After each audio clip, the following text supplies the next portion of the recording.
வணக்க மக்களே, welcome to the venture show. இன்னைக்கு ஷோ நம்ம பார்க்க போறது 1971 பியாண்ட் பார்டர்ஸ் அப்படின்ற ஒரு மலையாள மூவியோட அபிஷியல் தமிழ் டப்டு வெர்ஷனோட ரிவ்யூ. இந்த தமிழ் டப்டு வெர்ஷன் பாத்தீங்கன்னா 1971 ராணுவ எல்லை அப்படின்ற பேர்ல தந்தி ஒன் சேனல்ல அவைலபிளா இருக்கு. இந்த படத்துல மோகன்லால் தான் லீட் கேரக்டர் பிளே பண்ணிருக்காரு. இந்த படம் 1971 அதுவும் இந்தியா பாகிஸ்தான் வார் டைம்ல நடந்த ஒரு சம்பவத்தை மையமா வச்சு அமைக்கப்பட்ட கதை. ஆக்சுவலா இந்த படம் பிரசன்ட்ல தொடங்குது. பிரசன்ட்ல இந்தியாவோட யுஎன் ஆர்மியோட ஹெட்டா பையன் மோகன்லால் இருப்பாரு. இவங்க பாகிஸ்தான் யுஎன் ஆர்மியை டெரரிஸ்ட் கிட்ட இருந்து ஜார்ஜியால காப்பாத்துறாங்க. அண்ட் அந்த பாகிஸ்தான் யுஎன் ஆர்மியோட சீஃப் ஒருத்தர் இருப்பார்ல, அவரோட அப்பாவை கொலை பண்ணது யாரு அப்படின்னா அப்பா மோகன்லால். அதுவும் 1971 ஒரு வார்ல இந்த சம்பவம் நடந்திருக்கும் அப்படின்ற மாதிரி சொல்லுவாங்க. அந்த சம்பவம் என்ன அப்படின்றத அப்பா மோகன்லால் தன்னோட பேரப்பிள்ளைகளுக்கு சொல்ற மாதிரி அந்த பிளாஷ்பேக்கா இந்த கதையை சொல்லியிருப்பாங்க. இந்த படத்துல எனக்கு பிடிச்ச விஷயம் அப்படின்றது ஒரு உண்மை சம்பவத்தை மையமா வச்சு ஒரு பேட்ரியாட்டிக்கா ஒரு வார் மூவி எடுக்கணும் அப்படின்ற மாதிரி முயற்சி பண்ணிருக்காங்க.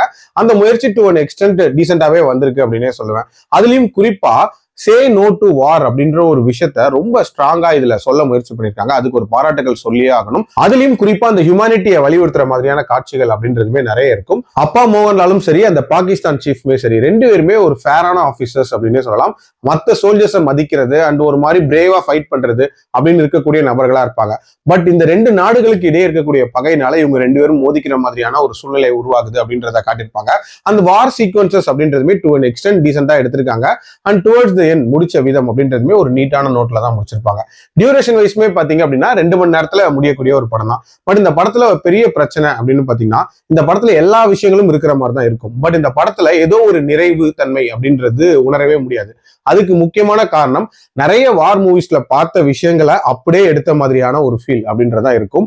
உதாரணத்துக்கு இதுல யாருக்கு என்ன நடக்க போகுது, யாரெல்லாம் பேட்டில் ஃபீல்ட்ல இறக்க போறா, அதுக்கப்புறம் என்ன மாதிரியான ஆஃப்டர் எஃபெக்ட்ஸ் இருக்கும், இது எல்லாமே நம்மளால ஈஸியா ப்ரெடிக்ட் பண்ண முடியும். ஆல்சோ அந்த வார் ஃபீல்ட்ல நடக்கக்கூடிய டென்ஷன்ஸ் இருக்குல்ல, அதை காட்டின விதம் அப்படின்றதுமே இன்னுமே சுவாரஸ்யமா இருந்திருக்கலாம். பெரிய லெவல்ல அதை ஃபீல் பண்ணவே முடியல அப்படின்னே சொல்லுவேன். அண்ட் அந்த தேசப்பற்று ரிலேட்டடான காட்சிகள் அப்படின்றதுமே ஆங்காங்கே கொஞ்சம் ஓவர் டோஸ் அப்படின்ற மாதிரி தான் இருந்துச்சு. இன்னும் கொஞ்சம் நேச்சுரலாவே இருந்திருக்கலாம். ஓவரால் ஓகோ அப்படின்ற மாதிரியான ஒரு வார் ஃபிலிமா இல்லைனாலும் ஒன்ஸ் ட்ரை பண்ணி பாக்குற மாதிரியான ஒரு வார் மூவி தான். என்னோட ரேட்டிங் இந்த படத்துக்கு 2.7 out of 5. டைம் இருந்தா கண்டிப்பா ட்ரை பண்ணி பாருங்க. அடல் கண்டென்ட்லாம் இல்ல. மீண்டும் மருத்துவ விமர்சனத்தில் சந்திக்கிறேன். நன்றி, வணக்கம்.